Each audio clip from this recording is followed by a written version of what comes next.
ارشاد نبوی صلی اللہ علیہ وآلہ وسلم ہے۔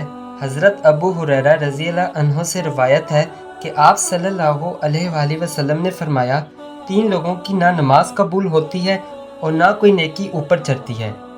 پہلا، بھاگے ہوئے غلام کی، یعنی کہ جب تک اپنے مولا کے پاس نہ آ جائے اور ان کے ہاتھ میں اپنا ہاتھ نہ دے دے۔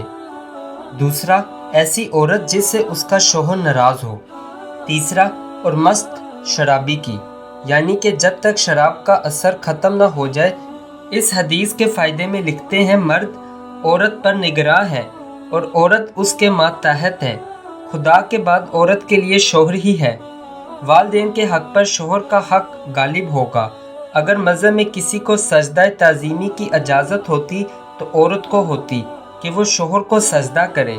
حدیث پاک میں ہے، عورت کے لیے اس کا شوہر جنت یا جہنم ہے کہ اس کے حق کو ادا کر کے جنت پا سکتی ہے۔